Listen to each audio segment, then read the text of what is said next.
Welcome back to the Relaxing Ghost channel here on YouTube. As always, I am your host with the most, Ghost.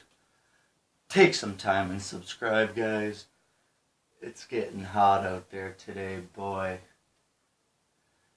Not exactly sure what the temp is, but it's getting up and nice and humid, and I don't want to be outside, so got a cool video for you here. The rise and fall of WCW, the final year of the WCW Championship.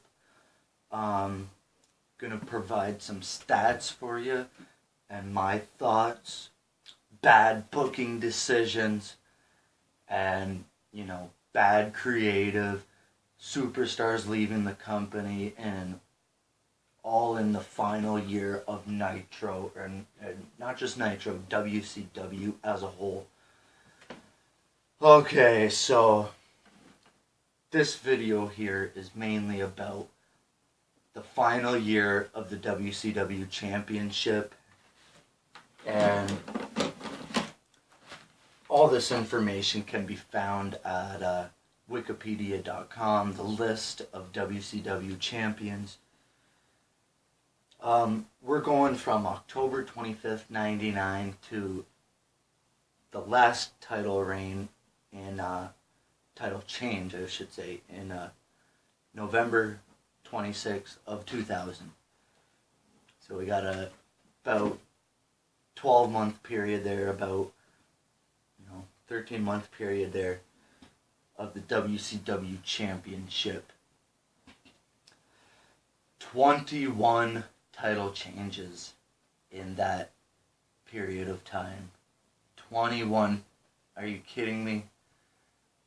Compared to any year, that's a lot. 8 times your world title went vacant.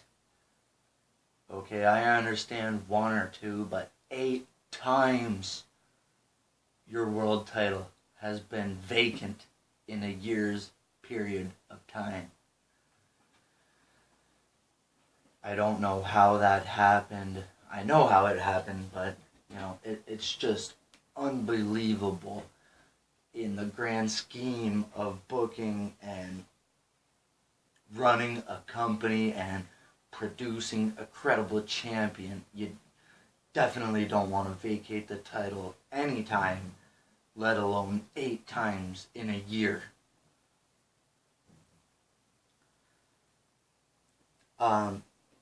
Another point, 7 men out of these 21 title change were former champions when they won the title. So, multiple people winning multiple championships, not building anybody up. Okay, that's part of the problem.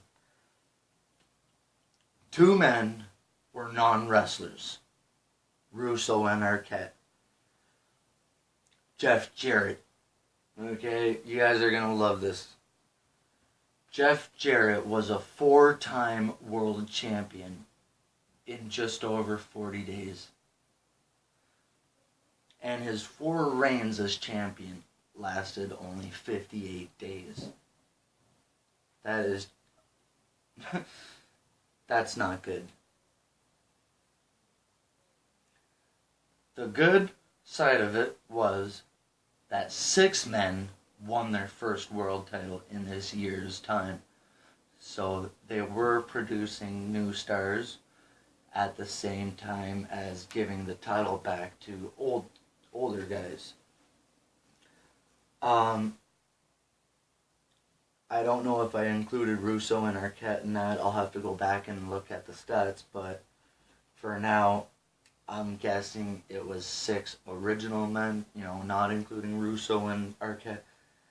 Let's see, we had Bret Hart, Scott Steiner, Booker T, Jeff Jarrett, Benoit, and I think Sid Vicious. So there's your 6. Here's a big one. 14 times your world title changed hands on free TV. That's not good. I can understand 1, 2, even 5 times changing hands on free TV. Not 14. And 15 if you include Booker T's win on the final Nitro. You know, this was happening every other week on Nitro, twice in the same night some days.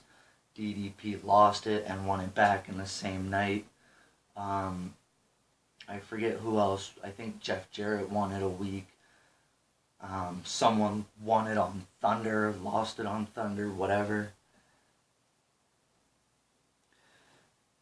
16 reigns were less than 30 days long. 9 reigns were 7 days or less.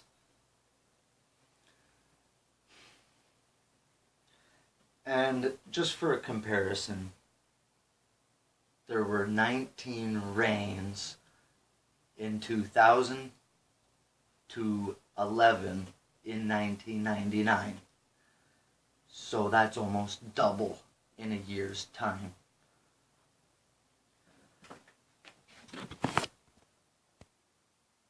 Okay guys, we're back on. Just had a malfunction there with the camera.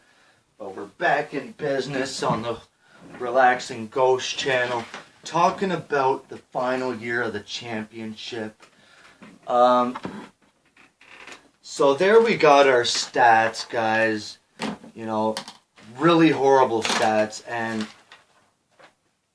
like I said, 19 reigns in 2000. Almost doubled the previous year. And I want to get down to like the bookings and, you know, creative control now. I just can't believe 8 times your title went vacant. And you never want your championship to go vacant, but the 2 times I would say I agree with it is in the case of Bret Hart getting legitimately injured and Chris Benoit leaving the company. The other 6 times I don't really agree with. You know, like the great slogan they used to use was the dusty finish. Okay, and you know, it created a lot of confusion in the booking and whatever.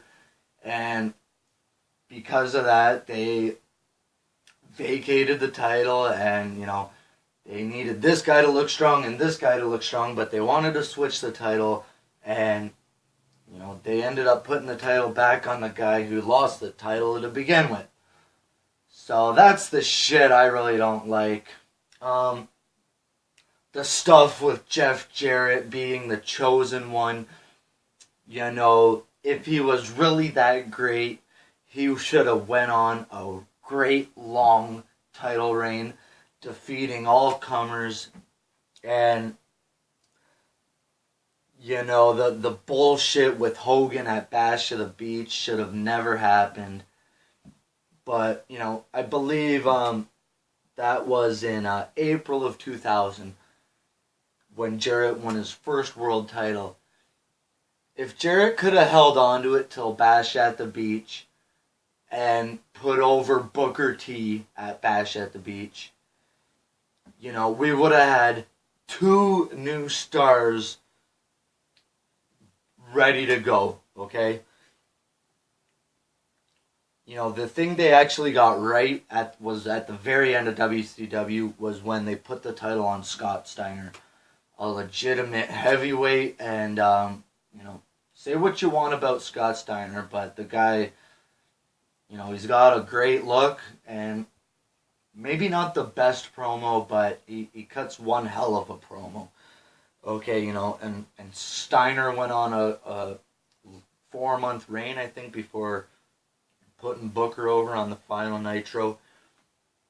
But, you know, a lot of bad booking decisions and, you know, flip-flopping the title around like a fucking hot potato, if I must say it.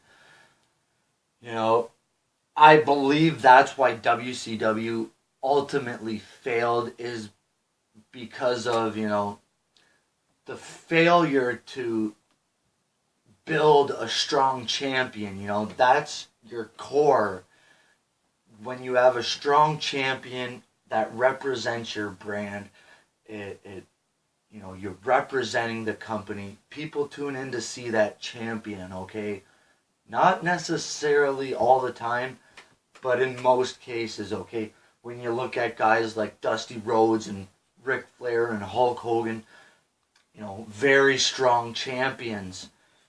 Stone Cold Steve Austin and, you know, Triple H, yes, The Rock, very strong champions, okay, who had lengthy title reigns at most times and, you know, elevated the championship, okay.